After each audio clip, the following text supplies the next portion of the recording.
एक थॉट बार बार आपके दिमाग में गोल गोल गोल गोल घूम रहा है कि क्या होने वाली है इस बार की पासिंग परसेंटेज। चलो मैं आपको इस बात का जवाब दे देता हूं, लेकिन आप मेरे को एक चीज प्रॉमिस करना इस कमेंट नीचे वीडियो, कि जब मैं आपको ये बताऊं उसके बाद आपके दिमाग में जो पहला थॉट आए वो क्या है, कि आप इसमें क्लियर करोगे या आप क्लियर नहीं करोगे। और अगर आपका जवाब है कि हाँ मैं क्लियर करूंगा, तो अगला स्टेप ये होना चाहिए कि आप अपनी इंटर की पढ़ाई शुरू कर दोगे। और अगर आपका जवाब है कि नहीं मैं क्लियर नहीं करूंगा, तो अगला स्टेप होना चाहिए कि आप अपनी फाउंडेशन की पढ़ाई शुरू कर दोगे। अंडर एनी सरकमस्टेंस आप मेरा सवाल सुनने के बाद अपना जवाब सही से दोगे, उसको चेंज या ऑल्टर नहीं करोगे।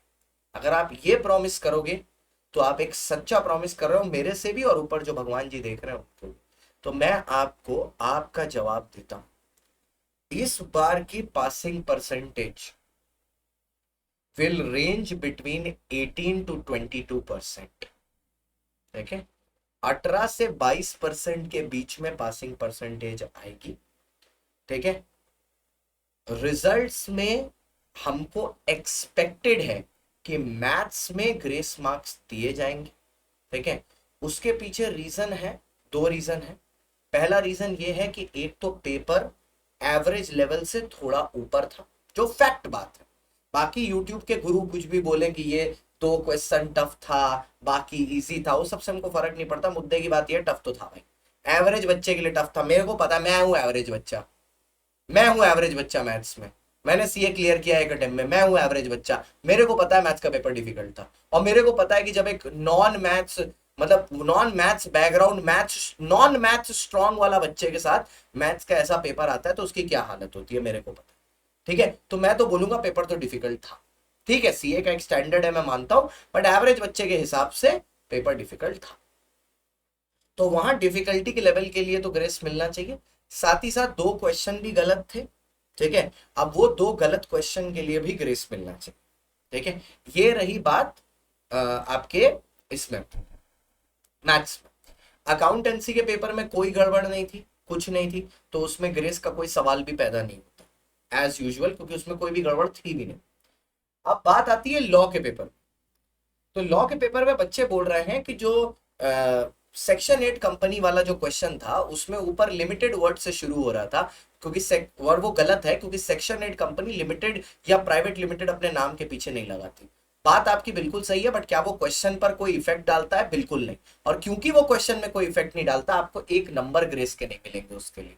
जैसे क्वेश्चन पिछले आपको पिछले के पिछले अटेम्प्ट में याद होगा, एक ऑथराइज कैपिटल वाला रिलेटेड एक क्वेश्चन आया था बच्चों का अकाउंट्स में। क्योंकि वहां पर ऑथराइज कैपिटल से भी कोई रिलेशन नहीं था, बच्चों को कोई ग्रेस नहीं मिली थी। लेकिन हाँ, लॉ के पेपर में ग्रेस होने के चांस किस वजह से हैं वो सुन लीजिएगा।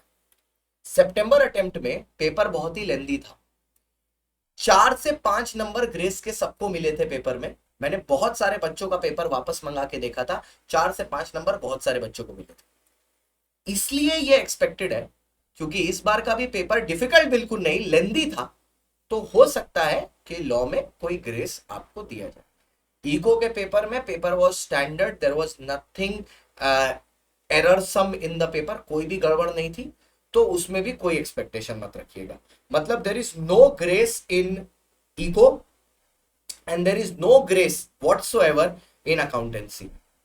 मैथ्स में आई थिंक 99% होना चाहिए, लॉ में आई थिंक 70% इज श्योर कि अगर पिछली बार दिया है तो इस बार भी देंगे, and that is it. Passing percentage 18 से 22 के बीच में। अब ये आपने सुन लिया, आपको अपना प्रॉमिस याद है। आपको क्या लगा पहला थॉट अपने दिमाग में, कि आप क्लियर करेंगे या नहीं करेंगे? क्योंकि देखो सर, सिर्फ पहला थॉट सच्चा है, उसके बाद जो सेकेंड थर्ड फोर्थ थॉट आता है ना, वो सिर्फ आपका दिमाग आपके साथ खेल रहा है और कुछ नहीं। सिर्फ पहला थॉट सच्चा है। तो जो पहला थॉट आया उसको वहां पर लिखिए, और अकॉर्डिंगली प्रोसीड करिए। मैं आपका दोस्त, आपका होस्ट, आपका एजुकेटर CSCS शांतम गुप्ता इस चैनल पर आपका मार्गदर्शन करने के लिए हमेशा तैयार हूँ। मेरी योद्धा टीम CA इंटर की तैयार है। इंटर के वार्म अप के साथ बैच शुरू हो चुका है। कोड CSG पर आपको मिल रहे हैं अमेजिंग 60% ऑफ और बैचेस भी अवेलेबल है। सारे के सारे सब कुछ at 60% off only with code CSG और कोई चीज पर नहीं। फाउंडेशन का भी सेम। फाउंडेशन के batches are already there for January attempt. It has started 14 June से चालू हो गया है जनवरी अटेम्प्ट के लिए। सितंबर अटेम्प्ट के लिए बैच ऑलरेडी चल रहा है। उसको आप रिकॉर्डेड प्लस लाइव में अपने कॉन्सेप्ट चलाने के लिए कर सकते हो, कॉन्सेप्ट पक्के करने के लिए। उसमें भी कोड CSG यूज करेंगे 60% ऑफ मिल जाएगा। अन अकेडमी के प्लेटफॉर्म पर एक कोड, एक भाई, एक दोस्त CSG। Bye bye, see you.